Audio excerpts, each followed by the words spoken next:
principalmente as presentes aí em Belém, tá? Eu dou as boas-vindas e boa tarde a todos e todas para o painel 4, que está abrindo agora, com o tema Litígios Climáticos, Direito Amazônico e Economia Sustentável, tá bom? E tendo em vista já o atraso regimental de 23 minutos, e sem maiores delongas, eu queria aproveitar e passar a palavra para o doutor Lívio Perra, desculpe, eu não sei se eu pronunciei correto seu sobrenome, doutor Lívio,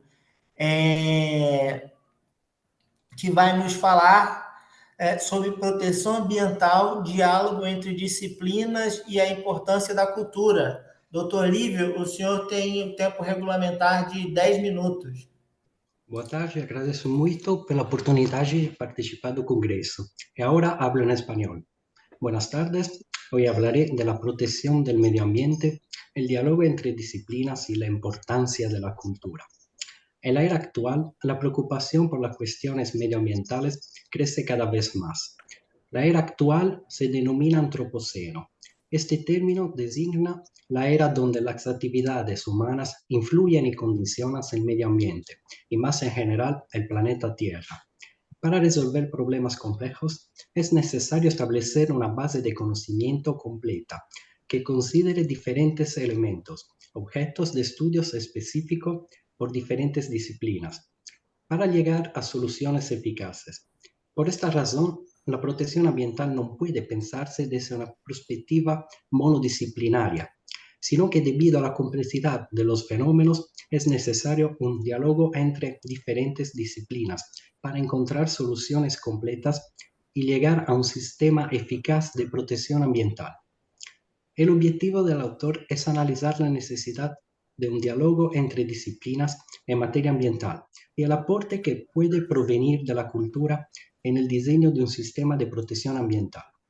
En cuanto a los métodos, se examina la doctrina.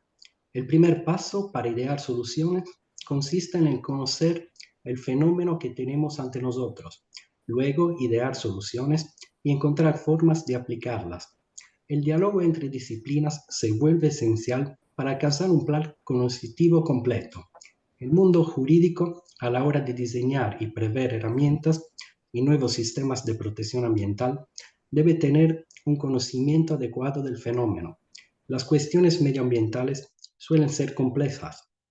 A nivel cognitivo, existen diversas disciplinas que pueden contribuir a la identificación de un fenómeno, abordar su estudio y el examen de su impacto en el medio ambiente.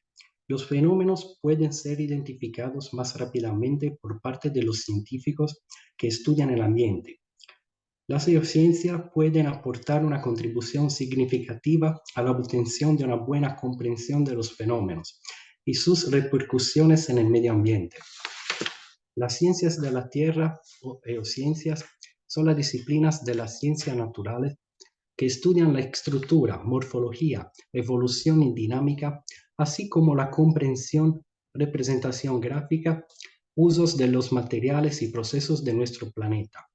Entre las geociencias se encuentran, por ejemplo, la geología, la mineralogía, la geología histórica, la paleontología, la geofísica, la geomorfología, la estratigrafía, la sedimentología, la vulcanología y la geología ambiental.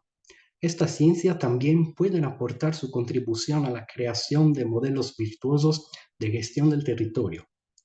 Los aportes de diversas disciplinas pueden contribuir a la elaboración de respuesta a los problemas ambientales. A lo largo de los años se ha observado que la posición de los estudios jurídicos se ha convertido cada vez más en parte de un debate entre los juristas y sus colegas universitarios en disciplinas como economía, sociología, ciencias políticas, psicología, historia y lingüística. Un enfoque resultante de diferentes disciplinas puede ser útil para resolver problemas complejos en materia ambiental. Esta interacción entre disciplinas podría referirse a la comprensión y conocimiento de los fenómenos, la planificación de acciones destinadas a contrarrestar determinados fenómenos y la observación de las implicaciones prácticas de la aplicación de las soluciones elegidas. Una relación particular entre cultura y derecho ambiental caracteriza a los sistemas de protección ambiental que afirman los derechos de la naturaleza y sus entidades. Estos nuevos sistemas de protección ambiental reconocen a la naturaleza o algunas de sus entidades como sujetos o personas y les atribuyen derechos. Desde la observación de los textos que reconocen a la naturaleza o sus entidades como sujetos o personas y les atribuyen derechos, surgen numerosas referencias a los valores y a la cultura de los pueblos indígenas. En concreto, asistimos al abandono del antropocentrismo en el mundo jurídico, y este cambio de ritmo se fundamenta en los valores de la tradición. El aporte puede provenir de diferentes disciplinas en el diseño de nuevos sistemas de protección ambiental que puedan convertirse en una nueva herramienta para proteger el medio ambiente. En algunos sistemas de protección ambiental que afirman los derechos de la naturaleza y sus entidades, emerge una estrecha conexión entre la cultura y el derecho ambiental. Estos ejemplos podrían proporcionar una indicación de método. Sin duda es interesante la idea de innovar jurídicamente, moviendo el centro de gravedad de una perspectiva a otra.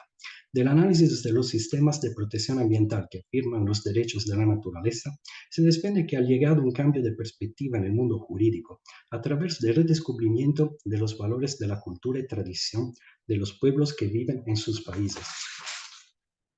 Este es un modus operandi que puede encontrar muchas aplicaciones también en otros lugares. Ahora, para llevar a cabo una recuperación de los valores tradicionales que alimentan las reflexiones jurídicas, es necesario un diálogo entre disciplinas. Existen numerosas disciplinas que pueden hacer su propio aporte y dialogar con el mundo del derecho. Pensemos, por ejemplo, en las disciplinas antropológicas, sociológicas e históricas. El diálogo entre las distintas disciplinas que pone de relieve estos importantes valores para la comunidad que lo manifiesta y transmite, responde también a otras y diferentes necesidades. En concreto, una solución a un problema que hunde sus raíces en los valores de la cultura y tradición de un pueblo podrá no solo ser apreciable en términos de eficacia, sino también ser el resultado de la misma cultura que la concibió y una expresión cultural de la misma sociedad, y contribuirá también mediante la elaboración de textos jurídicos a la preservación de la cultura de todos los pueblos que viven en el país. En la búsqueda de soluciones a problemas complejos, es necesario partir de una base de conocimientos completa. Es decir, es necesario tomar en consideración diversos elementos, que muchas veces son objeto de estudio por diferentes disciplinas.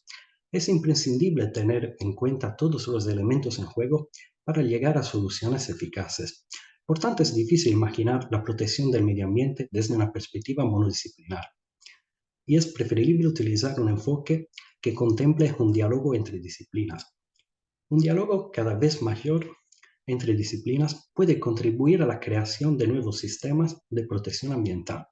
Las diferentes disciplinas pueden dar lugar a nuevas reflexiones, ofreciendo diferentes ángulos de perspectiva, desde lo que observar los fenómenos y trazar nuevos caminos que conduzcan a nuevas soluciones encaminadas a hacer frente a los problemas medioambientales actuales. Gracias por su atención. Muito obrigado.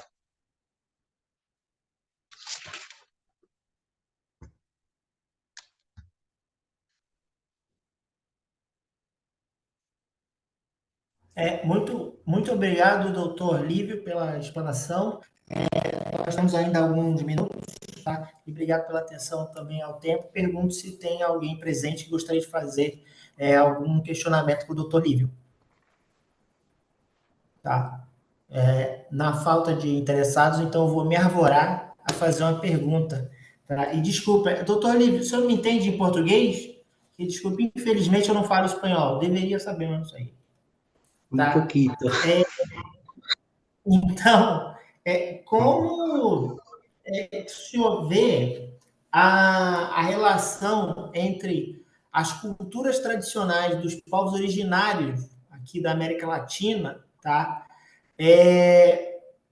Se relacionando com a proteção jurídica ao meio ambiente. Por exemplo, você acha que, por exemplo, o caso do Estado plurinacional, tá, boliviano, oferece uma proteção diferente ou melhor do que, por exemplo, o caso do direito e do Estado brasileiro, que não leva isso em consideração, pelo menos não no preâmbulo da Constituição, como eles falam, Bolívia? La protección del medio ambiente, la afirmación de los derechos de la naturaleza es mayor la eficacia, porque tenemos derechos y así no hay conductas que no podemos hacer. Hay la violación de los derechos es comprendida en el sistema.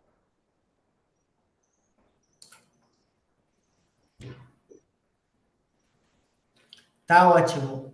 Muitíssimo obrigado, doutor Lívio.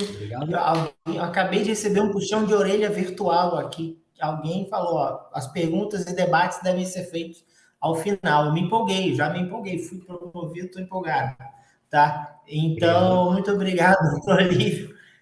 A gente ainda está dentro do tempo, né? Eu agora vou passar a palavra para mim mesmo, tá? Porque seguindo aqui a ordem seguindo a nossa programação, a segunda fala seria a minha, do João Manuel de Lima Júnior, me apresentando mais uma vez. Eu sou professor aqui da Universidade Federal do Recôncavo da Bahia e gostaria de falar com os senhores e com as senhoras rapidamente, bem rápido, tá? Eu vou sobre o meu modestíssimo texto chamado A Natureza Jurídica do Debt for Nature Swap.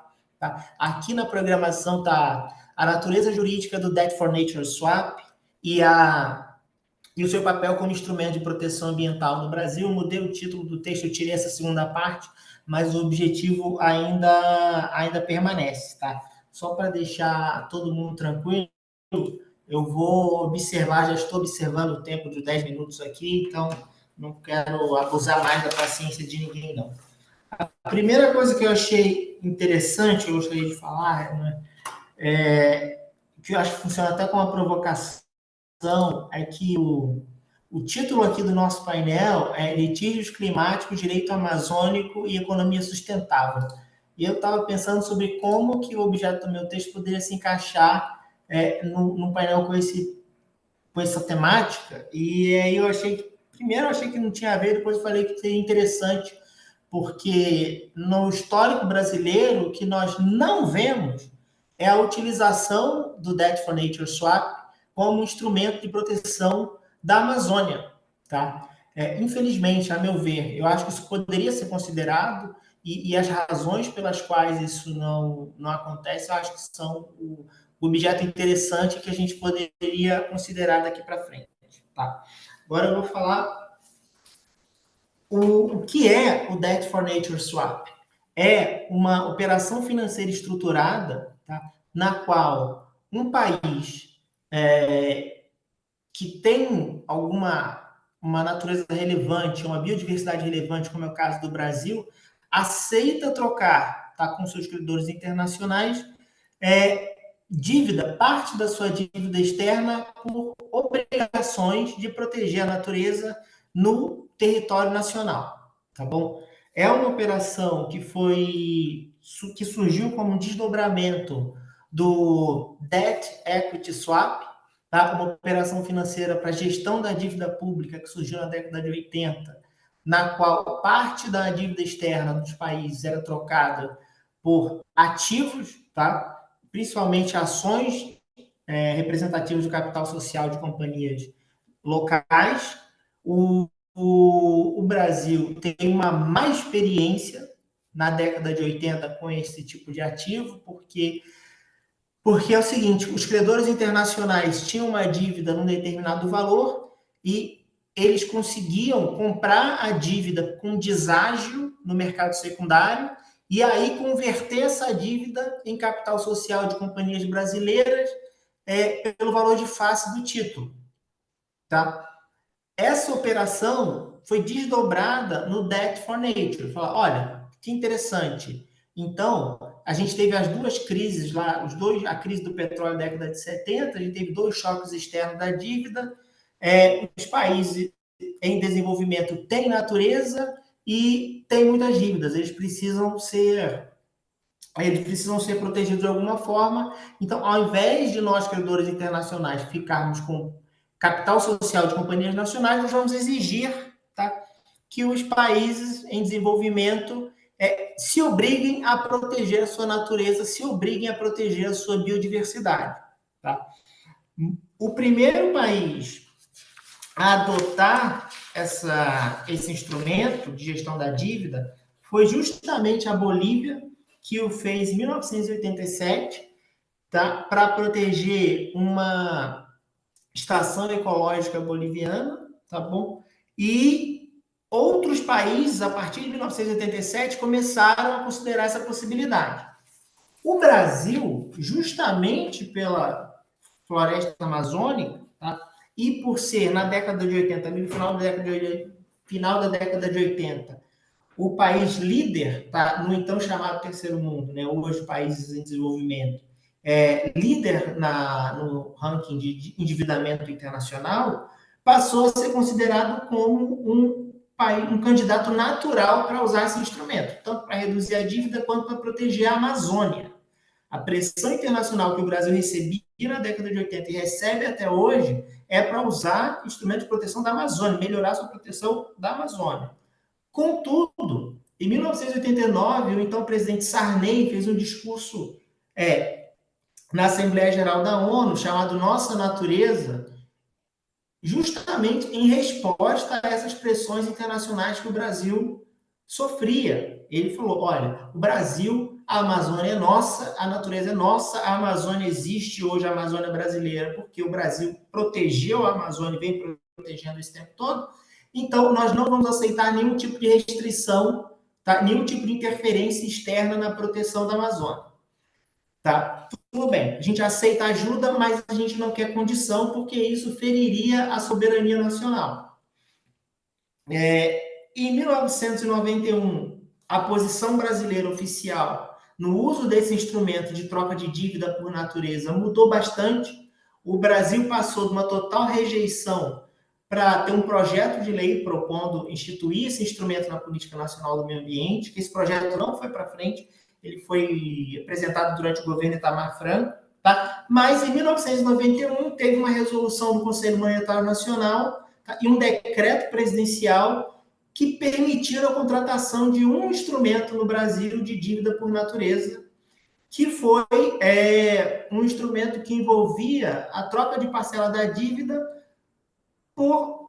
pela emissão de um título público interno que teria como titular uma ONG, a Funatura, uma ONG chamada Funatura.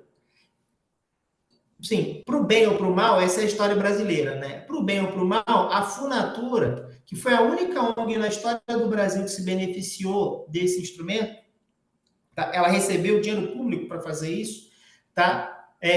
Esse instrumento foi feito pensando para essa ONG contribuir na manutenção de um parque nacional, Grande Sertão Veredas, fica no norte do estado de Minas, ali na fronteira com a Bahia, tá? Ela tinha como uma das suas diretoras a então presidente do IBAMA, na época.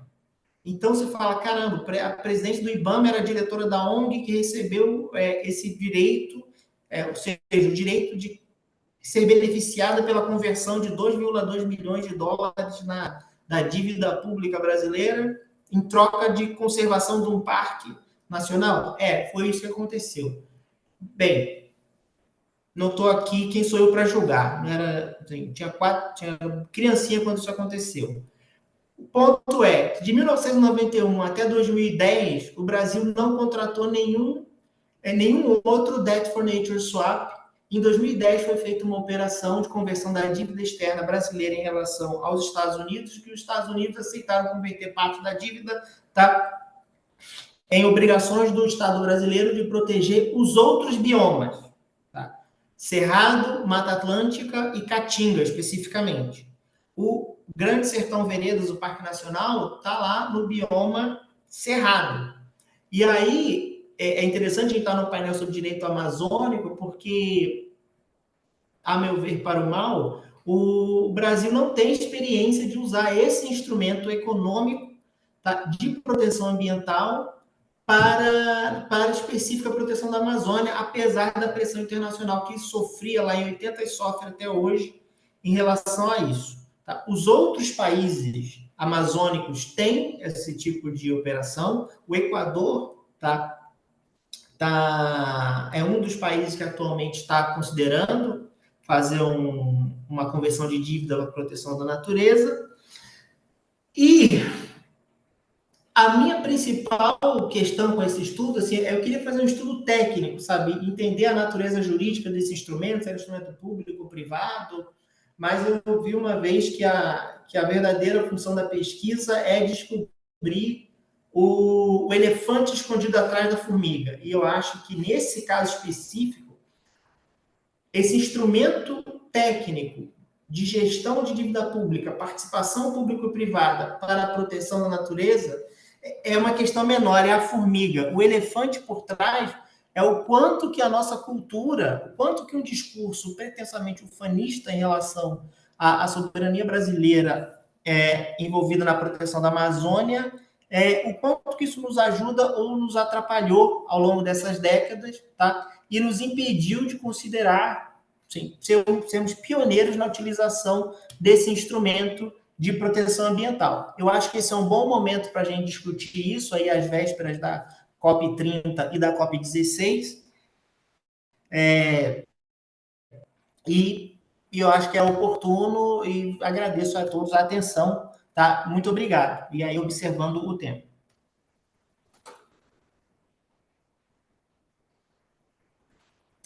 Bem, agora eu vou mudar o chapéu, vou recolocar meu chapéu de moderador. Alguém tem alguma pergunta para mim? Não tendo. A pergunta é no final. Não tendo perguntas, vamos passar. Desculpa, esqueci, eu não sei o seu nome, moça do Iberoju. Qual é o seu nome? É Mariana, mas o Vinícius está me ajudando também na moderação. Então, tá bom, Mariana, desculpa, eu esqueci que a pergunta é no final. Então, nós vamos passar agora para ouvir o doutor Joaquim de Oliveira Neto, da Universidade Estadual Paulista, que vai nos falar sobre o artigo Chile-Brasil e a transição energética na indústria automobilística. Doutor Joaquim, o senhor tem 10 minutos. Boa tarde a todos, muito obrigado pela apresentação.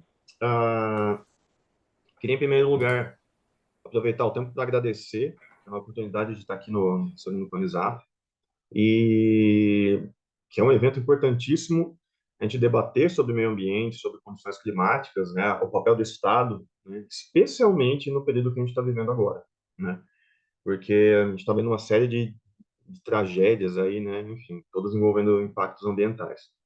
A minha pesquisa, na verdade, ela acho que foi um erro de digitação, não é Chile, é China. São as relações entre China e Brasil, sob o aspecto, né, da novíssima dependência, que é o arcabouço teórico que a gente utiliza, e com foco na indústria automobilística, né? Então, vou primeiro fazer uma introdução bem breve aqui, que é sobre o campo dependentista. A escola que a gente utiliza, né, a escola dependentista, ela parte de uma análise das relações de dependência econômicas entre os países, as nações desenvolvidas e desenvolvidas tecnologicamente e economicamente, né, que a gente chama de nações centrais. As relações entre essas nações centrais e as nações que a gente chama de periféricas, que são as que têm um nível de desenvolvimento econômico, tecnológico, industrial inferior. A teoria dependentista parte do seguinte pressuposto: a análise das relações entre centro e periferia no sistema capitalista parte da ideia de que o sistema capitalista ele não é uma formação social engessada. Como assim? Ele é um sistema histórico. Ele muda. Ele vai apresentar características diferentes em diferentes recortes históricos. Eu gosto muito quando a gente reflete sobre isso, fazer uma relação, uma analogia com o modelo atômico. Talvez alguém ainda se lembre, né, lá do ensino médio, quando a gente estuda química e tal, né? O modelo atômico proposto por Rutherford Bohr, traz a ideia de você ter um núcleo do átomo, cada átomo de cada elemento vai apresentar um núcleo e uma eletrosfera. O núcleo é estático no átomo. Ele não vai, independente da relação química da qual ele for participar, o núcleo é sempre intacto. As relações químicas se dão no nível da eletrosfera. O sistema capitalista é mais ou menos assim, a gente poderia imaginar. A gente tem um núcleo do sistema capitalista, que são algumas características que o definem, a propriedade privada dos meios de produção, a existência de um mercado de trabalho, e a gente tem um espectro em volta, que seria a forma como ele se apresenta. E aí a gente tem 4 etapas do sistema capitalista. O capitalismo mercantil, o capitalismo na sua fase liberal, o capitalismo administrado pelo Estado depois da Segunda Guerra Mundial e o capitalismo neoliberal, que é o que a gente está vivenciando agora, né? E da mesma forma que o sistema capitalista ele se altera no tempo, as teorias que tentam entendê-lo também vão se alterar no tempo. Então você vai ter uma produção muito grande, né? E o campo dependentista vai ser da mesma forma. A gente vai ter 3 vertentes aqui, né, principais no campo dependentista, na análise da dependência. A dependência tradicional, que ela é caracterizada por ela é muito próxima, a gente pode relacionar muito bem ela com as relações coloniais, na qual você tem um país, uma metrópole, que vai explorar uma colônia. A metrópole vai retirar da colônia todas as possibilidades de riqueza, de lucro possível. Não há industrialização na colônia e a colônia acaba comprando, consumindo produtos manufaturados da metrópole. É basicamente o que acontecia, por exemplo, com o Brasil durante o período da colonização, né? Você tinha Portugal, né, que explorava açúcar, depois ouro, etc., né? Em toda a colônia espanhola aqui na América também. E os processos de industrialização das colônias eram praticamente zero, né? Na segunda etapa da dependência, já é perto ali década de 50, 60, a gente vai ter, por conta do desenvolvimento capitalista, industrial, técnico, né? A gente vai ter um movimento de expansão das filiais das grandes fábricas, das grandes empresas centrais para os países periféricos. Então, aqui, por exemplo, o Brasil vai vivenciar isso durante os anos JK, por exemplo, né? Você vai ter filiais de Ford, de Volkswagen, várias filiais de montadoras, de empresas, enfim, que vão ser instaladas aqui. Todas essas filiais, elas obviamente, né, as matrizes objetivam lucro. Só que, como você instala uma fábrica de grande monta, né, no país, você acaba fomentando o desenvolvimento. Por quê? Você vai ter uma rede de abastecimento, você vai ter cidade de dormitório, transporte. Então, o Brasil, né, nessa segunda etapa da independência, ele vislumbra uma possibilidade de desenvolvimento econômico, né? Já na terceira etapa, a gente chama de novíssima dependência, que é casada com a prática neoliberal, que é a que a gente está vivendo agora, né? Ela é marcada pela financiarização. Quer dizer, você não vai mais ter uma quantidade tão grande de investimentos produtivos do centro na periferia, e mais investimentos no mercado financeiro, porque você vai ter uma abertura financeira muito grande. E esses investimentos sempre buscam o máximo de lucro possível. Então, é com esse quadro de análise que a gente vai tentar observar as relações entre Brasil e China. Um detalhe importante é que essas etapas, tanto os regimes de acumulação dentro do capitalismo, quanto as etapas da dependência, a gente está tratando de um movimento humano, em nível global, em níveis globais.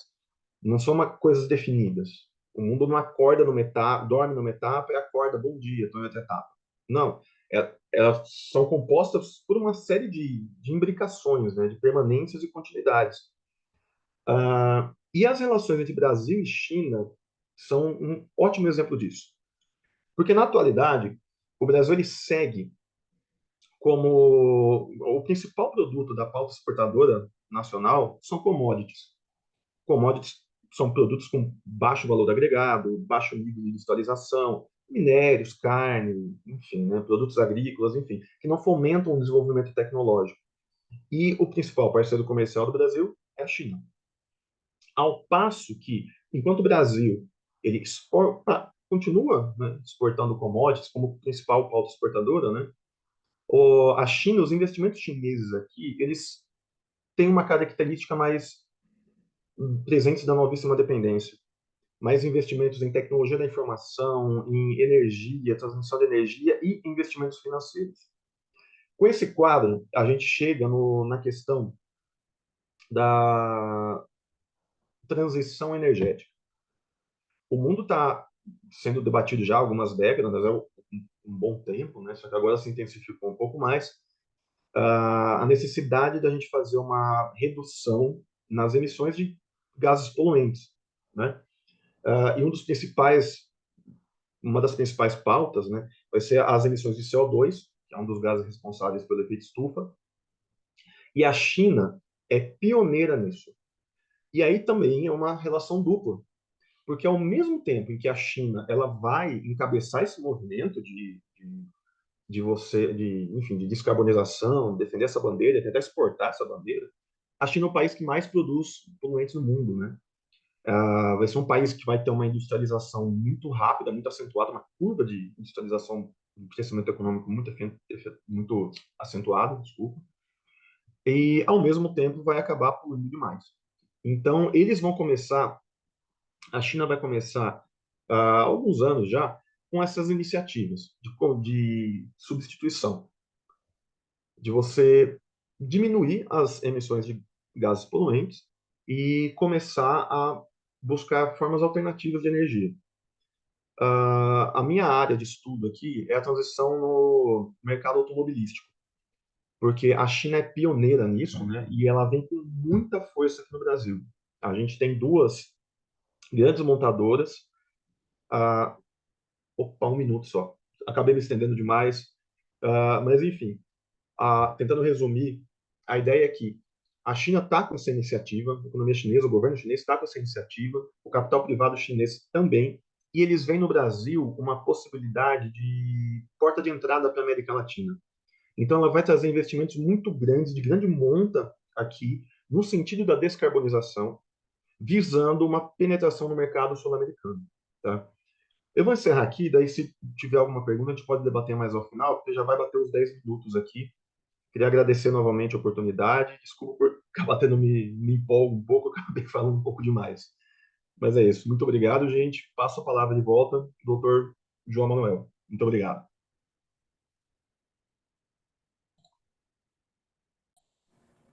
Muito obrigado, doutor Joaquim. É uma pena não poder fazer a pergunta agora, porque eu fico empolgado, quero perguntar, mas vai ficar para o final.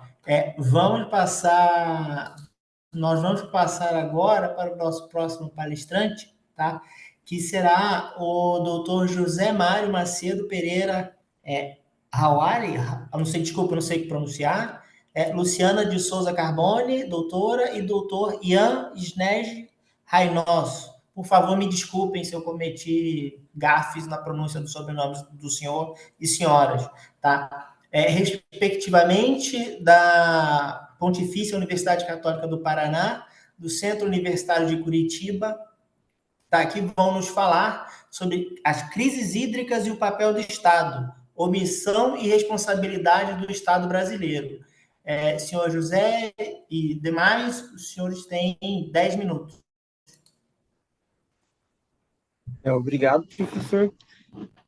Queria, então, começar agradecendo a oportunidade de estar aqui. O meu nome é José, eu sou mestre em Direito Socioambiental e Sustentabilidade pela PUC do Paraná, e eu estou aqui hoje com a Luciana e com o Ian, que são graduados em Direito pelo Centro Universitário de Curitiba. E o nosso artigo, ele tem o objetivo de ver como foi que se desenvolveu a crise hídrica de uma forma mais ampla, no sentido de que houve uma diminuição das águas no Brasil, e isso resultou em diversas crises hídricas que nós temos testemunhado nas últimas décadas. E como que o Estado, então, pode ser responsabilizado por conta disso, analisando se que ele é responsável pela gestão dos recursos hídricos. Então, num primeiro momento, nós analisamos que o Brasil ele detém 3%, não, ele detém 12% da água doce do mundo, de um total de 3% do mundo, o que significa que o Brasil detém uma parcela significativa da água doce global, só que essa água doce ela não está distribuída igualmente pelo território. Ela está mais concentrada no território amazônico, e em relação ao restante do país, ela é distribuída bem variavelmente. Isso implica, então, que, que as águas podem ser distribuídas de forma desigual também para a população, principalmente levando-se em conta que na Amazônia não há tanta população quanto em outras regiões do país, que por sua vez possuem menos água, como o Sudeste. Além disso, nos últimos 30 anos, houve uma diminuição da superfície de água disponível no Brasil, em 15%. Então, em 1991, havia 15% mais superfícies de água disponíveis no Brasil do que há atualmente. Também, em paralelo a esse processo de diminuição da água, ocorreu um aumento do desmatamento e uma diminuição da cobertura florestal. Então, em 1985, 68% do território brasileiro eram florestas, enquanto em 2022, 58% eram, ou seja, houve uma diminuição de 10% da cobertura florestal. E isso impacta na forma como o ciclo da água ocorre, porque para que uma bacia hidrográfica funcione, ela depende muito das florestas. Em São Paulo, por exemplo, quando ocorreu a crise hídrica em 2013, entre 2013 e 2015, os pesquisadores identificaram que um dos motivos dessa crise hídrica foi justamente o desmatamento de florestas no entorno da região metropolitana, motivado pela expansão populacional, pelo aumento do consumo e pela especulação imobiliária, que fez com que diminuísse a disponibilidade de água. Esse foi um dos fatores que levou à crise. Então, quando se fala de que está se aumentando a crise hídrica no Brasil, é necessário observar que há um aumento do desmatamento, ou seja, não há uma proteção estatal eficiente, efetiva das florestas brasileiras, que impacta na disponibilidade da água e pode ocasionar crises hídricas. Então, por isso que é importante observar tanto em que medida o Estado é responsável por essa proteção da água, quanto como ele pode ser responsabilizado. Então, para isso eu passo a palavra para a Luciana agora. Obrigado. Boa tarde a todos. Dando continuidade ao que meu colega José estava explicando, o intuito do nosso trabalho foi observar e analisar também como que se dá esse comportamento da responsabilidade do Estado frente à crise hídrica que o Brasil vem enfrentando. E, através dessa análise, a gente verificou alguns instrumentos jurídicos e legais para utilizar como solução ou proteção do meio ambiente e analisar como que isso de fato ocorre no Brasil. Então, no nosso trabalho, a gente observou a Constituição Federal de 1988, principalmente no artigo 23 e no artigo 225, bem como as leis infraconstitucionais, como a Lei da Água, 9.433, a Lei 9.605, que fala de sanções penais ambientais, e a Lei de Proteção ao Meio Ambiente, conhecida como PNMA, número 6.938. E a gente também entende que o Brasil é signatário de algumas convenções internacionais, então trouxemos isso para o nosso trabalho também, tentando entender como que é a visão do Estado brasileiro, qual é a responsabilidade dele em nível federal, e também como essa responsabilização é vista em nível internacional pelas convenções que o Brasil faz parte, visto que somos um dos países com mais número de água potável no mundo, e água em geral.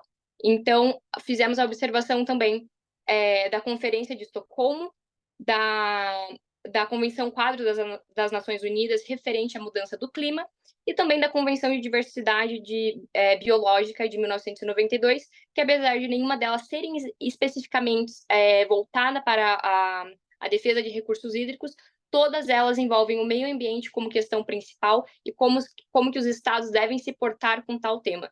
Então, o nosso trabalho tem essa análise federal em nível da Constituição, leis infraconstitucionais e também observamos algumas convenções internacionais que o Brasil é signatário para trazer essa análise exterior também. Diante disso, a gente gostaria de elaborar como que é a responsabilidade do Estado frente a um assunto tão sério, como a gente pode ver agora, muito recente, para o Rio Grande do Sul, e como que se dá essa responsabilização de quem, de fato, tem que aplicar esse estudo das normas e como ela deve ser defendida. E para essa análise, eu passo a palavra para o colega Ian, que vai dar mais profundidade nesse tópico. Como mencionado pelos colegas, o artigo 225 ali da Constituição, ele enfatiza esse dever primordial do Estado em zelar pelo patrimônio ambiental brasileiro. E, nesse sentido, recentemente, no ano de 2021, com o advento da nova Lei de Improbidade Administrativa, ocorreram algumas mudanças substanciais que suscitam a reflexão sobre o impacto na proteção ambiental. Então, é muito claro que a relação entre a administração pública e as questões ambientais é extremamente estreita, né? A intensa atividade administrativa nesse campo amplia as possibilidades de caracterização de condutas que não são próprias, que podem ensejar improbidade administrativa. E, nesse sentido, já de plano, a gente identifica que na nova normativa foi excluída a modalidade culposa de tudo que enseja a improbidade administrativa. É necessário, então, a comprovação do dolo e que seja demonstrada a clara e evidente má-fé do agente em obter tal resultado. E, embora ainda existam divergências doutrinárias sobre esse impacto, se há de fato um impacto negativo, né, no combate à corrupção, até mesmo nas questões ambientais, ao resultado se evidenciou que existe muito mais dificuldade de você conseguir, de fato, condenar, e também pelo artigo 17D da lei, que exclui totalmente a possibilidade de qualquer responsabilização em decorrência de danos ao meio ambiente. Então, nesse cenário, é importante que a gente compreenda os desafios climáticos atuais, que são cada vez mais adversos, como falado pelos demais integrantes, e que a atuação dos agentes públicos, aqui a administração pública como um todo, representando o Estado, deve ser a mais ilibado possível e observar ao máximo possível a probidade administrativa. Então, a aplicação justa e eficaz das normas, como sempre, é necessária, mas também a gente tem que observar essas tendências legislativas que têm flexibilizando a atuação da proteção ao meio ambiente. Então, agora, como o prazo já está encerrando, eu finalizo a minha exposição. E de forma a concluir o que os colegas trouxeram, a gente observou a complexidade e a interconexão dos problemas entre a legislação, a gestão ambiental, a responsabilidade da crise hídrica e também o cenário atual do Brasil. Então, no nosso estudo, a gente traz que, apesar do Brasil ter um arcabouço legal robusto para trazer a responsabilização da água, existem falhas, como o colega Ian trouxe agora. Então, a gente traz esse questionamento também de até que ponto que a responsabilização de fato está sendo efetiva para a proteção do meio ambiente, que é um direito fundamental pela Constituição. Agradecemos pelo tempo de todos e muito obrigada.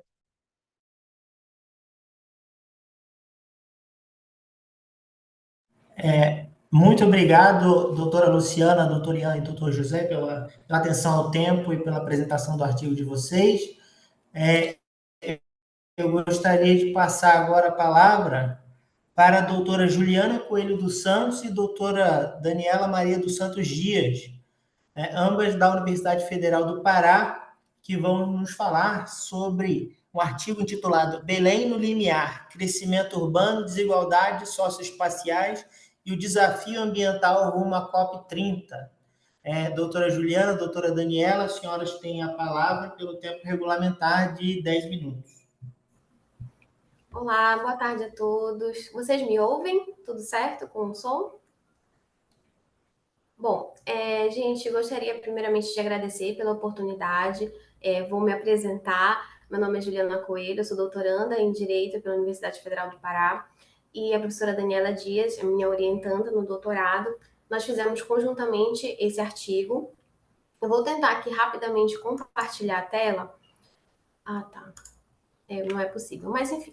Eu já tinha feito os slides, eu ia apresentar para vocês. Mas, em breves linhas, né? O nosso artigo intitulado Belém no Limiar, Crescimento Urbano, Desigualdades Socioespaciais e o Desafio Ambiental rumo à COP30. Bom, o nosso artigo, ele visa analisar Juliana, em breves desculpa linhas... atrapalhar você. Agora você consegue fazer o compartilhamento, por gentileza. Ah, excelente. Deixa eu ver como é que eu faço aqui. Vocês conseguem ver? Conseguimos sim, pode dar sequência, por favor. Certo. Então, eu vou voltar aqui. Bom, deixa eu só... Tá. Aqui eu não consigo ver os slides. Eu posso ir para os slides e vocês continuam vendo normalmente, certo? Certo, né? Bom, Aqui nós eu estamos vou vendo. reiniciar. Perfeito. Então, dando continuidade, o nosso trabalho, ele visa analisar a relação entre o modelo de desenvolvimento urbano adotado na cidade de Belém, na nossa cidade, e as consequências, né, desse modelo de desenvolvimento, que são justamente a precariedade no acesso aos serviços públicos básicos e, principalmente, ao saneamento básico.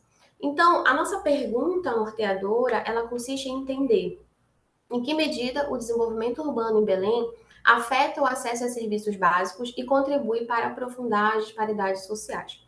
Quanto à metodologia, nós utilizamos o método dedutivo e as técnicas metodológicas de pesquisa bibliográfica e pesquisa documental.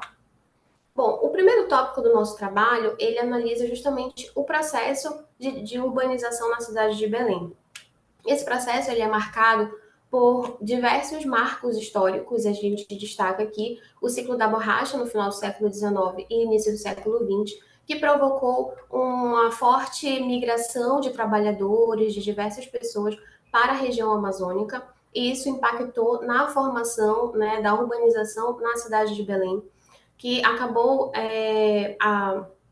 absorvendo muitas dessas pessoas, mas a cidade em si ela não tinha uma preparação para receber esse contingente populacional. E isso ocasionou, então, a criação de periferias, né, das zonas periféricas, que era o único local que essas pessoas poderiam se abrigar, né? Não havia uma outra alternativa.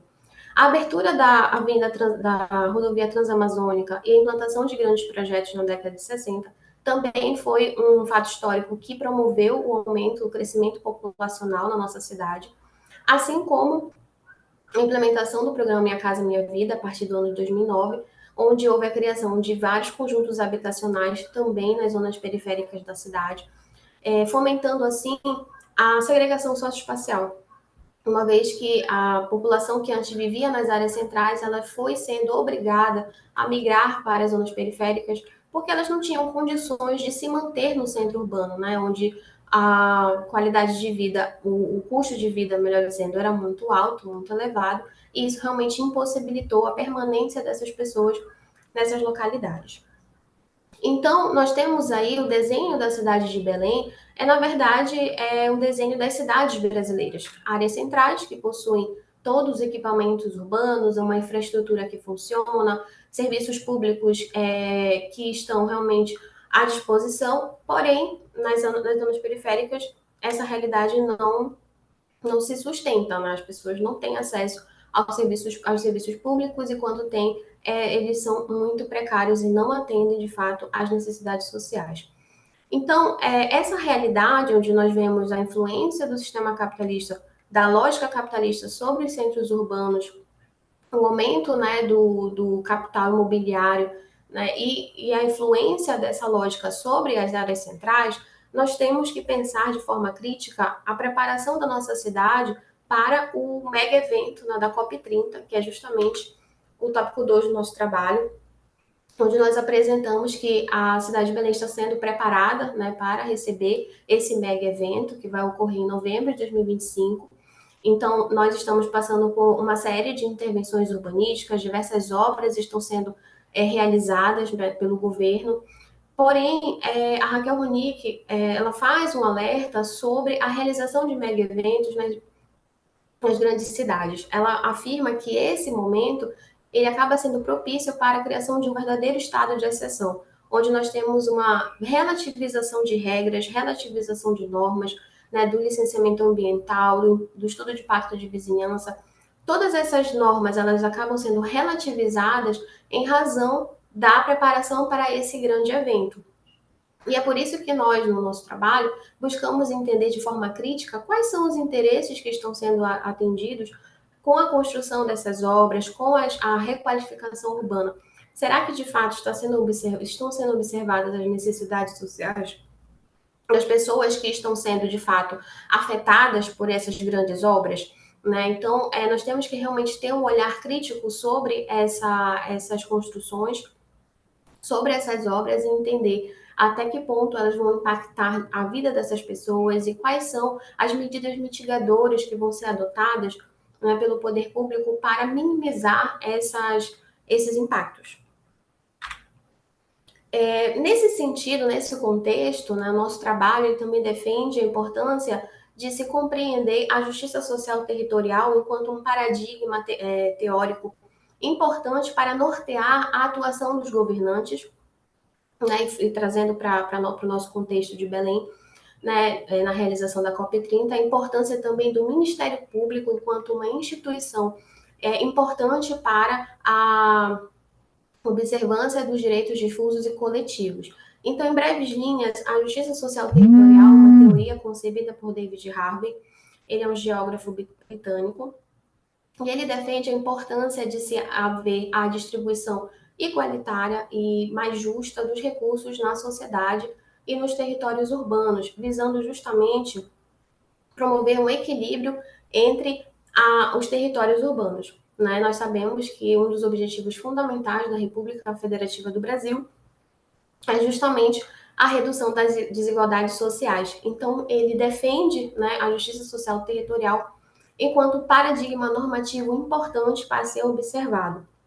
E é importante dizer que a justiça social ela não visa apenas a distribuição de recursos materiais, mas também o acesso a serviços públicos, a oportunidades, e a proteção de direitos sociais fundamentais como a moradia, o direito ao trabalho e o direito à cidade, que também é um dos fundamentos previstos, né, no Estatuto da Cidade Brasileira. Bom, com relação ao papel do Ministério Público, ele está previsto na Carta Constitucional, né, enquanto uma instituição que defende os direitos e interesses sociais e individuais indisponíveis. O Ministério Público, então, ele vai exercer um papel fundamental nesse contexto para a proteção desses direitos difusos. Além da fiscalização, né, na realização dessas grandes obras, ele também vai fomentar aqui a participação democrática, que é um ideal fundamental para o exercício do direito à cidade, né, nos moldes defendidos por David Harvey e por Henri Lefebvre. Então, nesse sentido, nesse contexto, o Ministério Público ele vai se colocar, então, como uma instituição importante para defender, para alcançar o paradigma da justiça social territorial e permitir, então, a participação popular mais efetiva no atendimento das necessidades sociais nesse processo. Em linhas finais, nós identificamos no nosso trabalho que, de fato, as desigualdades presentes nas cidades, a segregação socioespacial, são resultantes, de fato, de um processo de urbanização desordenado, né? E que a realização da COP30, desse mega evento na cidade, ele é uma oportunidade para repensar de forma crítica esse modelo de desenvolvimento urbano que foi realmente aplicado na nossa cidade, colocar o saneamento básico e o direito à moradia como fundamentais para a redução dessas desigualdades e também defender aqui a participação, né, o papel do Ministério Público como uma instituição importante para a defesa dos direitos difusos e coletivos. Bom, eu agradeço a atenção de todos e me coloco à disposição para eventuais debates. Muito obrigada.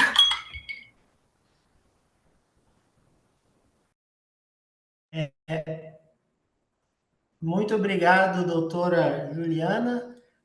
Eu gostaria só de corrigir aqui a apresentação que eu fiz no começo, que faltou mencionar da professora doutora Daniela Dias, que é a primeira professora titular do Instituto de Ciências Jurídicas da Universidade Federal do Pará. Então, eu e todos nós presentes aqui na nossa reunião online, ficamos ainda mais honrados com a presença da senhora aqui conosco, professora Daniela, e vamos passar, então, para o nosso próximo palestrante, que é o doutor Kennedy da Nóbrega Martins e o doutor Alexandre Manuel Lopes Rodrigues, da UNAMA. Eles vão nos falar sobre o meio ambiente como garantia constitucional frente à tutela penal ambiental. Doutor Kennedy e doutor Alexandre, os senhores têm 10 minutos a partir de agora.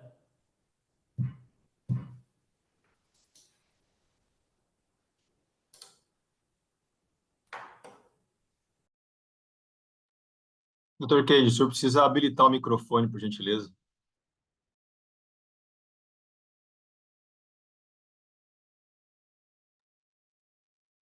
Está audível? Agora sim, pode dar sequência, por favor. Perdão, mais uma vez.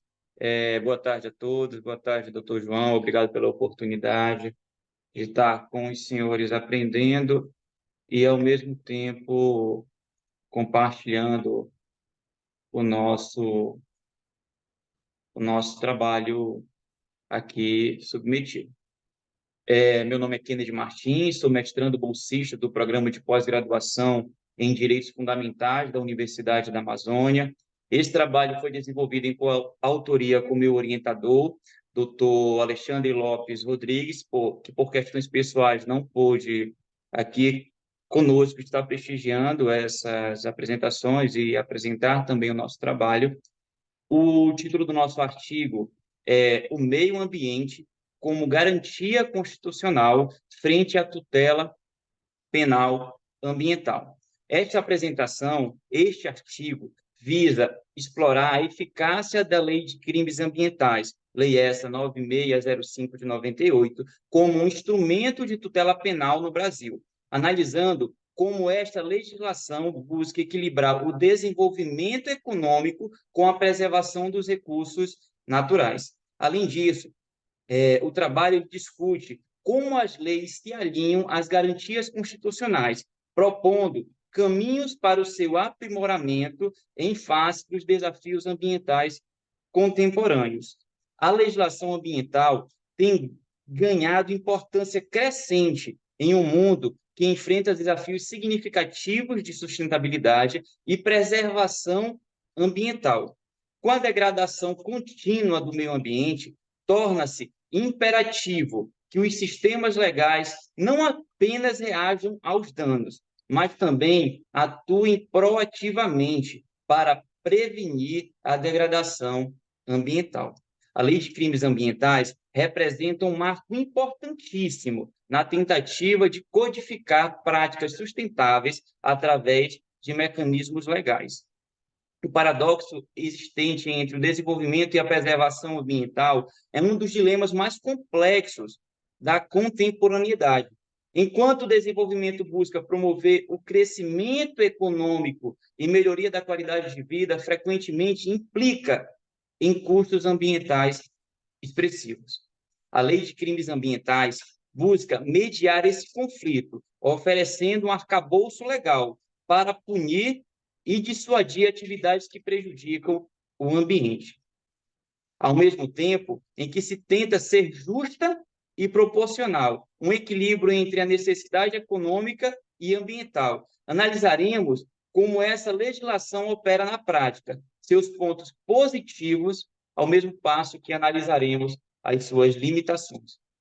E como muito pode ser aprimorada para melhor servir, e como pode ser melhor aprimorada para servir tanto ao meio ambiente como efetivamente à sociedade.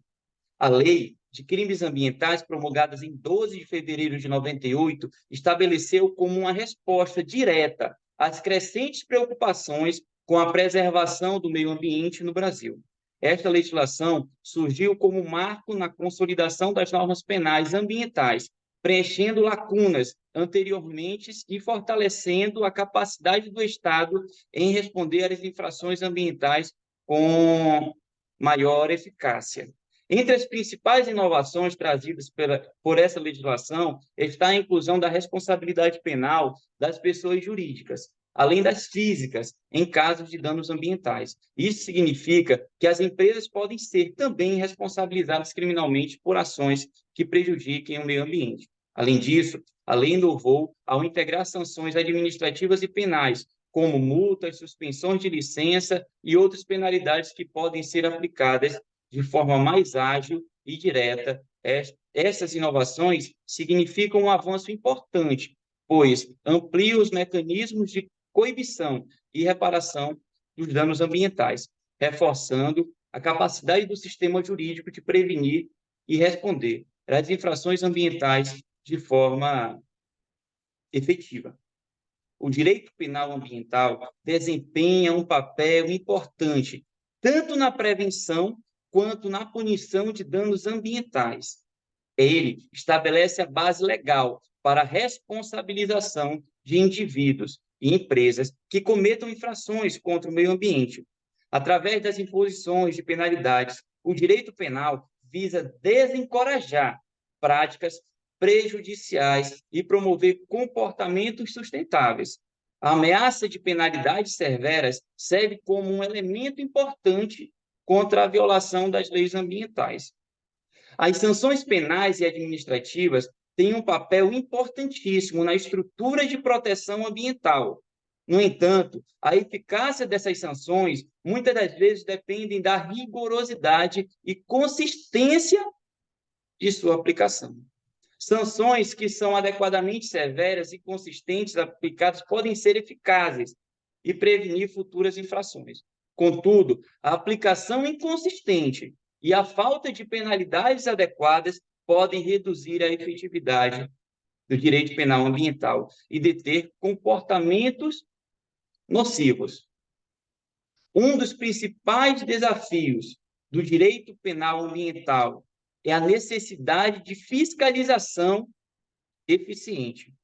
Sem uma fiscalização adequada, mesmo as leis mais bem elaboradas podem falhar em proteger efetivamente o meio ambiente. Além disso, há uma questão crítica sobre a adequação das penas impostas. Frequentemente, as sanções podem não ser proporcionais ao dano ambiental causado, necessitando de ajustes para garantir que sejam tanto punitivas quanto efetivamente preventivas. A complexidade das questões ambientais também apresenta desafios na determinação de responsabilidades claras, especialmente em casos envolvendo múltiplas partes ou grandes corporações. Já partindo para nossas considerações finais, as propostas de aprimoramento discutidas, incluindo revisões legislativas, melhorias nas fiscalizações e o fortalecimento da educação e participação comunitária, têm o potencial de reforçar positivamente a tutela penal ambiental no Brasil.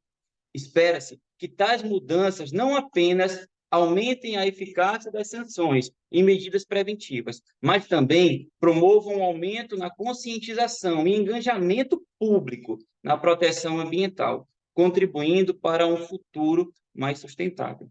A proteção do meio ambiente é uma responsabilidade coletiva, que exige um compromisso contínuo de todos os setores da sociedade. Manter-se atualizado com políticas ambientais, adaptando-as às novas realidades e desafios, é indispensável para garantir a preservação dos nossos recursos naturais para as presentes e futuras gerações. Através de um esforço conjunto, podemos assegurar que nossas ações hoje comprometam o ambiente do amanhã. Assim, o envolvimento ativo e a revisão constante das políticas ambientais são essenciais para o sucesso da nossa gestão ambiental. Aqui eu encerro a nossa apresentação. Desde já, mais uma vez, agradeço a oportunidade ao Instituto, ao Iberoju, ao doutor João, e com ele devolvo a palavra. Muito obrigado, doutor. Muito obrigado, doutor Kennedy, pela instigante apresentação e por observar o tempo. Já anotei minha pergunta aqui, quando for a hora de perguntar, eu vou fazer. Tá? Eu gostaria de passar a palavra agora para para o nosso próximo palestrante, que é o doutor Manuel Cassimiro Neto, do Centro Universitário Autônomo do Brasil, que vai nos falar sobre a inteligência artificial no Poder Judiciário brasileiro. Doutor Manuel, o senhor tem a palavra pelo tempo regulamentar de 10 minutos.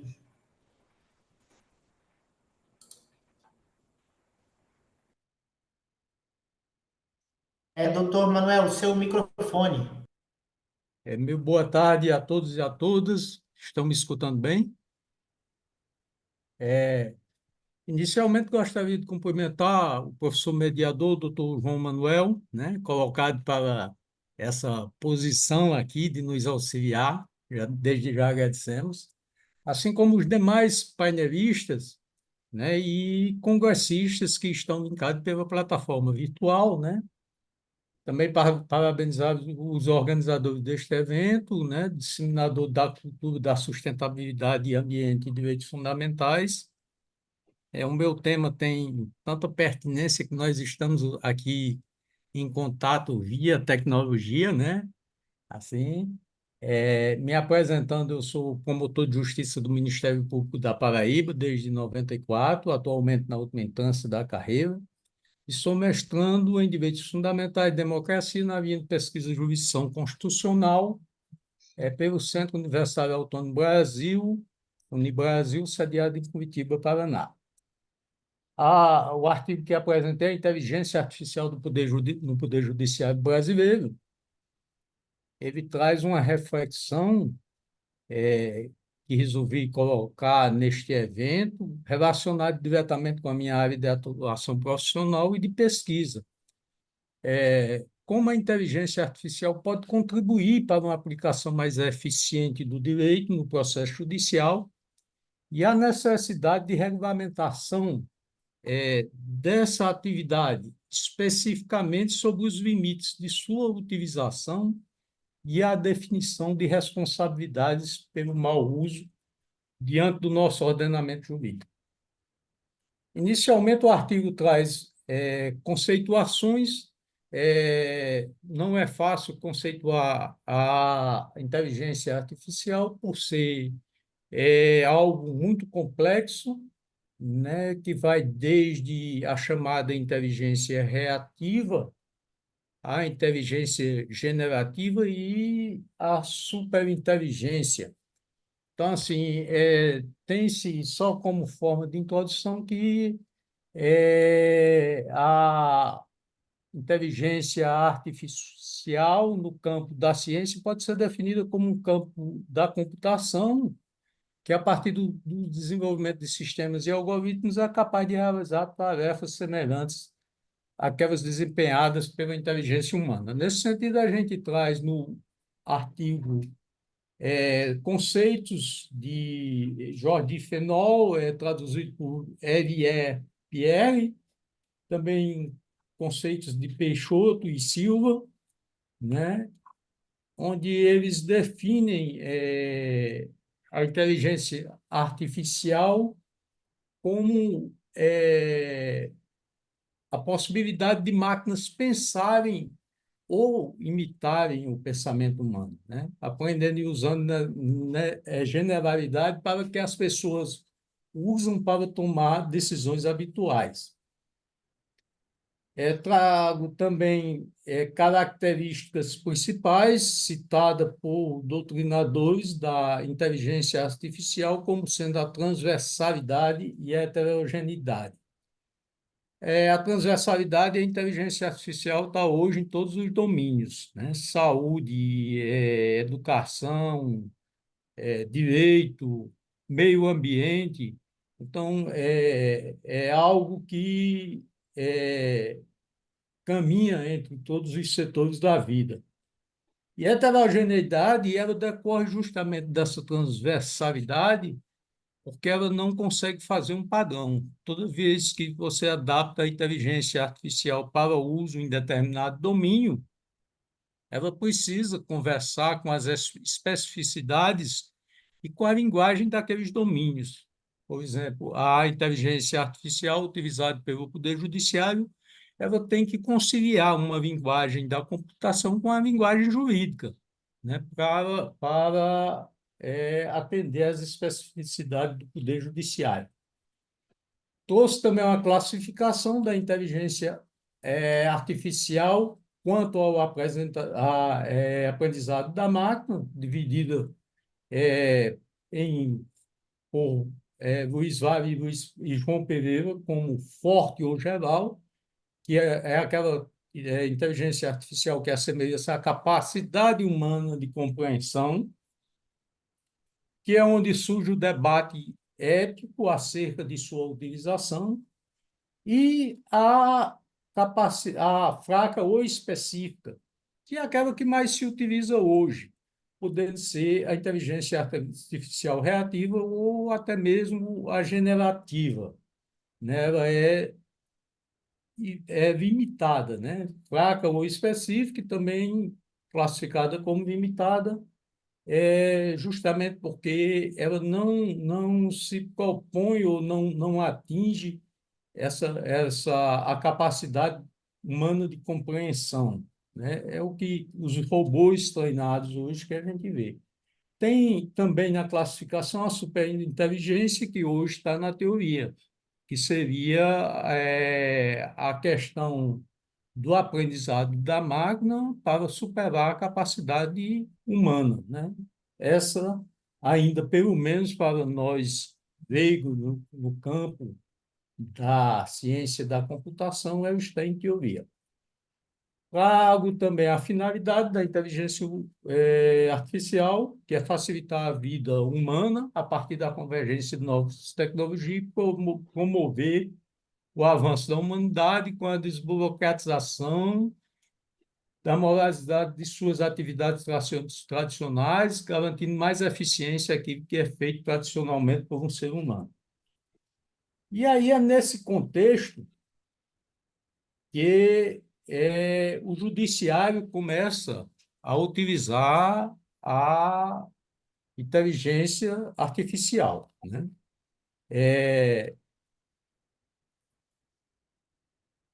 A inserção das inovações tecnológicas no Poder Judiciário e a aplicação da inteligência artificial, ela tem pé lá em 2001, com a edição da lei que instituiu o juizado especial no âmbito federal.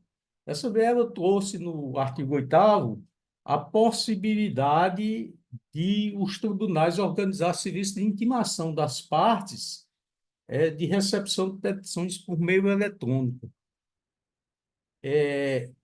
Esse avanço tecnológico se deu em razão de até aí ser um processo físico, totalmente físico, né? Posteriormente, em 2006, foi editada a Lei 11.419, que trouxe o processo judicial eletrônico, a possibilidade de se implantar o processo judicial eletrônico. Contudo, até aí a questão era só de tramitação e tudo mais. De 2018 a 2020, aí teve o grande avanço da inteligência artificial. E vários instrumentos foram criados nos tribunais superiores e tribunais do país. Nesse período foi constatado, no relatório do ministro do CNJ, que 47 tribunais desenvolviam algum tipo de IA, em torno de 67 projetos. Foram aí nesse período também, um pouquinho mais atrás, que surgiu a IA, o Vitor, no Supremo Tribunal Federal, que realiza o trabalho de servidor, que o servidor levava 40, 50 minutos, ele realiza em 5 segundos, né, fazendo pesquisas, tramitações e tudo mais. Então, assim, como o tempo é curto e está encerrando, eu queria só colocar aqui a necessidade de regulamentação, porque essas IAs, principalmente as IAs generativas, elas podem ser muito discriminatórias. E, embora se entendia antigamente que IA poderia ser uma solução para a justiça pela sua imparcialidade, se vê que não é bem isso que ocorre, né? Porque ela pode conter vícios desde sua programação até os dados que é fornecido. Existem também dados a respeito da privacidade das pessoas. Essas IAs elas trabalham em cima dos Big Data, dos grandes bancos de dados, que é captado na internet, direitos autorais e tudo mais, que são questões que necessitam de uma regulamentação para que ela possa funcionar. Lógico que essa regulamentação não pode atravancar o progresso e o desenvolvimento da ciência, mas trazer responsabilidade para o desenvolvimento da IA. Meu tempo está acabado, eu agradeço a paciência de todos e me coloco aqui à disposição para qualquer esclarecimento aí, demais sobre o artigo. Obrigado. Muito obrigado, doutor Manuel. Obrigado.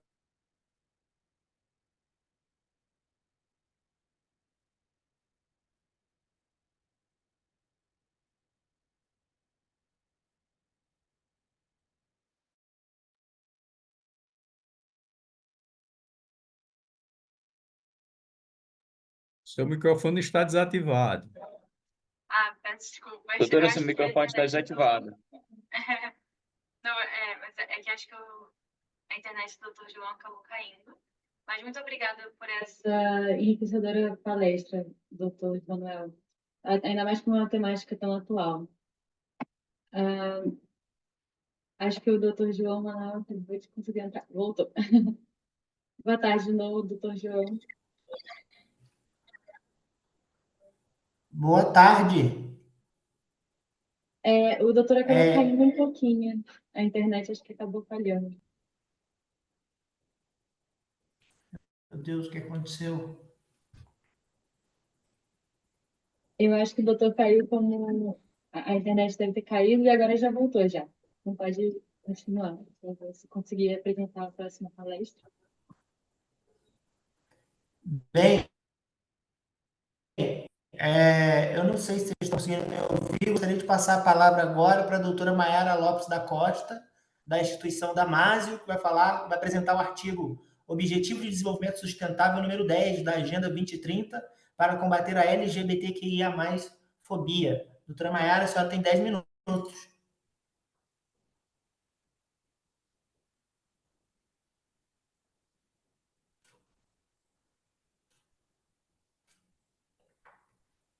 Parece-me que a doutora Maiara não está presente. Não está presente? Então, nesse caso, a gente pode passar direto para as perguntas aí, Vinícius e Mariana? Pode sim, por favor. Nós temos 20 minutos. Nós estamos seguindo a tradição brasileira. Nós estamos seguindo a tradição brasileira, como o ministro Barroso fala, que no Brasil a gente chega atrasado e sai com pressa. Exatamente o que nós fizemos aqui. Tá? Entendeu? Vamos aproveitar para fazer perguntas. Aí eu pergunto aí para a nossa Assembleia se alguém tem perguntas para alguns dos nossos palestrantes, das nossas palestrantes. Tá? Bem, se alguém se manifeste, por favor. Eu sempre tenho pergunta. Eu tenho pergunta para todos os palestrantes aqui. Posso começar fazendo minhas perguntas, doutora Mariana? Claro, doutor. Fica à vontade. Então, tá bom. Eu queria perguntar, eu acho que essa pergunta ela serve tanto para o tema tratado pela doutora Juliana e doutora Daniela e para o doutor Kennedy, tá? Porque quando ela estava falando lá sobre o papel do Ministério Público, tá? Na implementação de políticas públicas lá para a cidade de Belém, eu fiquei pensando se o Ministério Público não estaria preso necessariamente a uma atuação repressiva. E se esse tipo de atuação repressiva é um tipo de atuação estatal mais indicado para a implementação do princípio da prevenção. Tá? E aí, estendendo a pergunta para o Dr. Kennedy, que também falou sobre a aplicação da lei penal em matéria ambiental, gostaria de saber, olha, se existem limites da atuação repressiva para a proteção ambiental e saber se o senhor acha que, por exemplo, a nossa lei de crimes ambientais foi adequada para impedir, tá? Ou agora para tratar as grandes tragédias e desastres que a gente já viu aí no Brasil, Mariana, Brumadinho, estamos vivendo agora no Rio Grande do Sul. Então, era isso. Como você vê a atuação repressiva do Estado versus proteção ambiental. Eu gostaria de começar a falar. Seguindo a ordem das palestras, pode, professora Daniela, Juliana e depois o... Sou João Manuel, eu, além de professora, eu sou promotora de justiça. Esse ano eu completo 30 anos de Ministério Público. Eu acho que existem algumas coisas que a gente precisa entender, que a ordem constitucional reconfigura o paradigma de atuação do Ministério Público. Nós temos travas constitucionais importantíssimas, e uma delas é a questão da democracia deliberativa.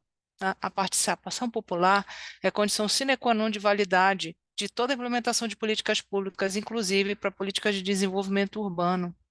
O que nós vemos no caso específico que nós trouxemos à baila é que, com a COP30, Belém do Pará está sendo completamente recortada por obras cujos projetos de licenciamento ambiental e urbanísticos eles são um pouco ocos, né? Frágeis do ponto de vista de análise dos impactos socioambientais, né? E principalmente sobre a questão do saneamento básico. O nosso olhar, o nosso ponto de vista é que só é possível pensar numa justiça socioterritorial, consoante a visão do David Harvey, se efetivamente o Ministério Público tiver um papel fiscalizador, preventivo, para trazer essa população que vai ser afetada pelos grandes projetos, para escutar essa população, e que essa população seja, sim, partícipe no processo de decidibilidade, de definição. Porque nós vamos ter, por exemplo, uma grande avenida que será rasgada em uma grande unidade de conservação, é a área mais verde que nós temos na região metropolitana de Belém. E isso vai acontecer, e a população está sendo removida, né, com uma insegurança jurídica da posse e sem a gente pensar para onde esse povo será deslocado. Então, o que nós estamos fazendo? Chancelando uma injustiça socioterritorial? A preocupação aqui é conseguirmos entender que hoje o Ministério Público, de acordo com a Carta de Brasília, tem um papel, um paradigma de atuação resolutiva, e a atuação resolutiva não é uma atividade eminentemente judicial, muito pelo contrário, é uma atividade proativa, preventiva, fiscalizatória e cumpridora do Estado democrático de direito e, acima de tudo, do devido processo legal. Então, o que nós avaliamos nesse artigo é que todas essas obras que estão sendo feitas, elas vilipendiam o próprio texto constitucional. Ju, você quer complementar? Sim, professora.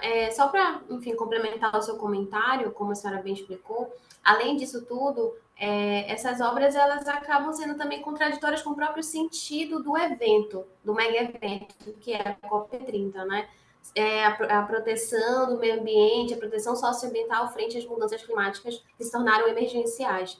Então, o nosso papel aqui, na verdade, foi mais contribuir com um debate crítico, né, a respeito desse evento e trazer um pouco da nossa realidade que nós vivemos aqui, né, no Pará, em Belém, a professora em Marabá, mas nós temos o olhar de moradores também, né, da nossa cidade e externamos a nossa preocupação com um evento que está praticamente na iminência de ocorrer e a gente não vê muitos debates, muita preocupação, como a professora falou, com as consequências, né, os impactos socioambientais desses grandes projetos, né, desses grandes empreendimentos. Então, é nesse sentido mesmo, mais no sentido de contribuir com o debate crítico. Muito obrigado pelos esclarecimentos. Infelizmente, eu estou vendo aqui, eu acho que o Dr. Kennedy saiu da sala. Então, eu gostaria de fazer... Se ninguém tiver perguntas, se alguém tiver perguntas, se manifeste, levante a mão, abre o microfone, grita, dá um jeito. Senão, eu tenho minha pergunta para o doutor José, que nos falou, junto com seus colegas, sobre crise hídrica. E aí, eu fiquei pensando que na apresentação de vocês falaram muito sobre lei, né? Vocês citaram algumas leis e tal. E eu fico pensando se a questão não é a falta de interrupção entre a lei e a implementação de políticas públicas, tá? Eu gostaria de ver como vocês veem isso, porque a gente já tem lá a lei da Política Nacional de Recursos Hídricos, tá? Então, o problema não estaria na fase posterior a elaboração da lei? O problema estaria na implementação? Como vocês veem isso? Sim, eu acredito que esse é o problema. O país tem várias leis, eu acho que o problema não é a falta de normas, pelo contrário, existem várias normas, como a gente conseguiu observar na nossa pesquisa, não só nacionais, como inclusive internacionais, e o problema é justamente a falta de, talvez, uma vontade política ou é, projetos para que essas leis sejam implementadas e seguidas na prática. É, o nosso artigo ele justamente vem no sentido de que não está sendo cumprido o papel do Estado e por isso pode se responsabilizá-lo. Em que medida que essa responsabilização pode ser feita? No nosso artigo a gente analisou mais especificamente a lei de improbidade administrativa, por conta da probidade administrativa proteger o patrimônio e o meio ambiente ser considerado um patrimônio brasileiro. Então, a gente observou mais, fez um recorte assim mais específico, né? Mas assim, concordo com o professor.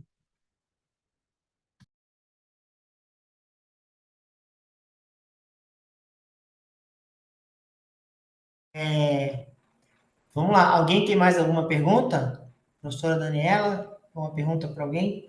Bem, não tendo mais perguntas, vou fazer uma outra pergunta aqui para o doutor Manuel.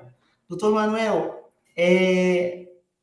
como a gente está aqui no painel sobre litigância climática, eu tinha duas perguntas. A primeira sobre um ponto que o senhor até abordou no final da sua apresentação, quando o senhor ressalta aquela ideia, né, que a inteligência artificial não funciona por causa da burrice natural, que são os vieses inconscientes que os programadores do sistema de inteligência artificial colocam nos sistemas. A gente já tem alguns casos de sistemas de inteligência artificial que viraram racistas na internet, nazistas, umas coisas até meio horrorosas. Então, queria ver como você acha que a gente pode mitigar os vieses inconscientes no desenvolvimento de inteligência artificial, e dois, como que a inteligência artificial em si poderia contribuir na litigância climática, assim, pode mitigar, pode ajudar a gerir os casos, como o senhor vê isso?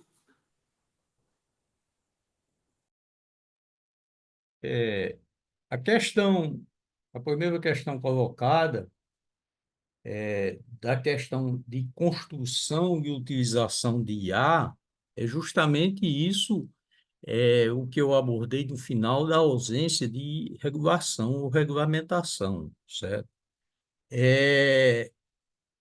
A IA ela tem um grande problema da questão da legitimidade democrática, da transparência. Ela é aplicada sem a grande maioria das pessoas saberem com base em que as decisões são tomadas, né, e como foi construído aquilo. A gente tem vários episódios da nossa vida cotidiana que são gerados por IA e a gente não tem nem noção disso, né? Então, essa regulação, é tanto que quando eu ia falar na regulação e o tempo acabou, do Poder Judiciário Específico, ela está na Resolução 332 do CNJ de 2020, onde ele destaca que as decisões apoiadas na inteligência artificial devem garantir a observância de princípios fundamentais como igualdade, não discriminação, pluralidade e justiça. Então, para que ela seja aplicada de forma transparente, para que ela tenha uma legitimidade democrática, ela tem que obedecer determinados princípios, tanto na construção, no aprendizado da máquina, como na utilização, né? Porque se ela é feito um aprendizado de forma enviesada, ela vai dar um resultado de forma enviesada, né? Já tem vários exemplos aí na vida cotidiana que a IA deu um resultado enviesado, né? No próprio Google, né? Em outros casos, na justiça americana, inclusive, sobre um programa de segurança pública, o Compass, ela deu resultados enviesados porque ela foi treinada de forma enviesada, né?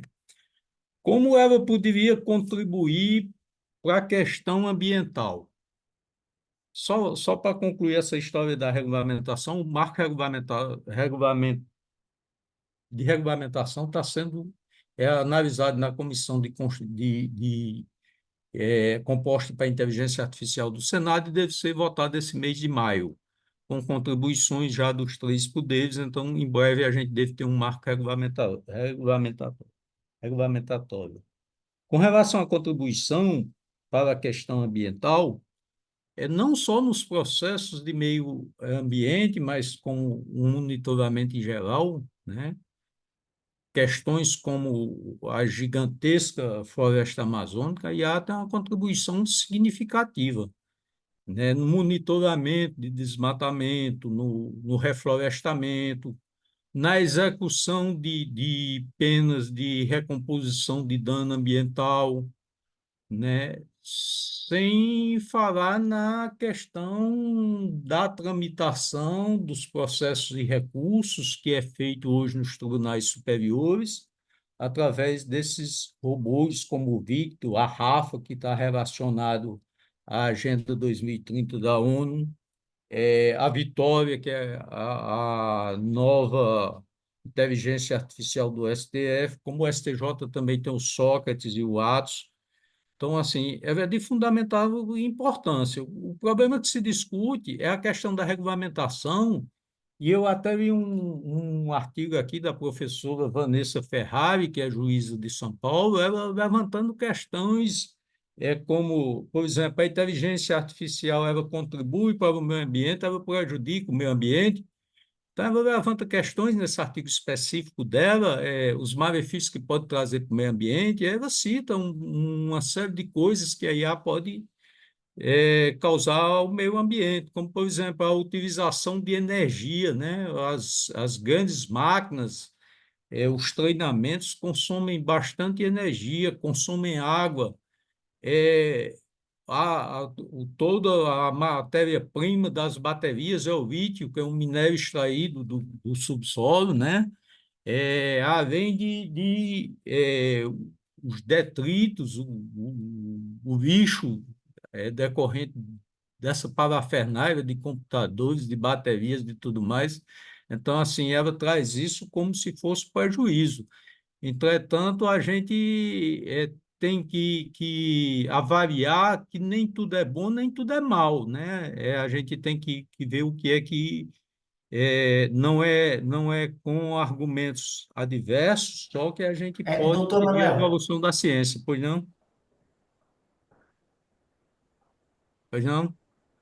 desculpa só interromper, porque eu já recebi uma outra puxada de orelha virtual aqui, dizendo que só faltam 5 minutos para acabar o nosso tempo regulamentar, mas eu gostei Tranquilo. muito desse texto que o senhor mencionou, é Vanessa Ferrari, né? Eu É. vou procurar, porque eu achei muito interessante e eu gostei muito de um ponto que o senhor trouxe sobre o lítio, porque isso já é um tema perfeito para conectar uma pergunta que eu tinha aqui para o doutor Joaquim, que falou justamente sobre o paradoxo da China como o país que mais polui e é líder em descarbonização. Aí, doutor Joaquim, como o senhor vê o custo social e ambiental, ou seja, a pegada social e ambiental da transição energética? Porque esse parece ser um custo social e ambiental pesadíssimo, que tem muito a ver com o lítio, como o doutor Manuel falou, e que a gente ainda não está debatendo adequadamente. Como o senhor vê isso? Eu acho uma questão muito pertinente, e é por isso, inclusive no artigo que eu submeti, a gente trata sobre isso. Porque a transição energética aqui no Brasil é diferente do que vai acontecer em outras regiões do mundo. Porque você pega números, por exemplo, de América do Norte, Estados Unidos, Europa, né? Já tem um certo processo de transição energética da indústria automobilística, né? Que é o nicho de estudo aqui, já de certa forma em desenvolvimento. Aqui no Brasil tem um debate muito grande sobre a viabilidade disso, por conta de dois motivos. Primeiro, porque os automóveis com motores a combustão já estão consolidados historicamente aqui, com toda a rede de logística, autopeças, abastecimento, etc. Segundo, porque a gente tem um elemento que outros países não têm, a produção de biocombustíveis. Então, o debate que é feito valeria a pena você investir na transição energética, né, para automóveis movidos a bateria, que vai o lítio? A China fez vários investimentos aqui na América do Sul e outros países para tentar garantir e, né, botar a mão ali, botar o pé, enfim, em reservas de lítio, pensando justo nisso que o Dr. Manuel comentou, a alimentação desses veículos. E daí, quando a gente traz aqui para o Brasil, o etanol, né, super difundido, né, super, enfim, aqui eu estou falando do interior de São Paulo, aqui tudo que ao meu redor aqui é lavoura de cana para virar etanol, né? E ele é muito positivo na redução da produção de CO2. Então, aqui no Brasil, essa transição energética ela se dá de uma maneira diferente. Ela não vai ser um processo comparado a de outras regiões justamente por isso, né? Apesar da China estar fazendo uma aposta muito forte aqui. Muito forte por uma questão mais geopolítica, uma questão de conseguir, como eu tinha comentado antes, né, penetrar aqui no mercado o Brasil é uma porta de entrada, né, para o mercado na América do Sul, para o Mercosul, etc., né? Mas o lítio e a poluição, obviamente, o impacto ambiental disso, né, porque a gente já tem uma cultura de produção de cana, por exemplo, né, de cana-de-açúcar muito consolidada. Agora, você imagina você, em algumas décadas, converter toda a frota automobilística, né, para baterias de lítio, você vai precisar de muito lítio. Então, o impacto ambiental seria muito grande também, né? Então, são dois elementos que são pesados aí no debate. Tá ótimo. Muitíssimo obrigado, doutor Joaquim. Agradeço também a todos os demais palestrantes aí pela gentileza, pelas 9 testemunhas que ficaram online aqui, tiveram a cordialidade de permanecer até o final dos painéis. A gente sabe que é muito triste, as pessoas vão saindo, quem fica para o final está falando sozinho. Então, muito obrigado a todo mundo que participou. Eu agradeço. Eu tinha uma outra pergunta, mas é para mim mesmo. Eu vou levar para casa e vou ficar pensando nela depois, tá? Mas aí, doutora Mariana, doutor Vitor, doutor Vinícius, muito obrigado pela oportunidade de mediar aqui e tentar contribuir para o andamento desse painel. Muito obrigado pela oportunidade de ter participado. Um beijo, um abraço, boa tarde e boa sorte para todo mundo. Muito obrigada, pessoal, por participar do Webinar de hoje. Boa tarde.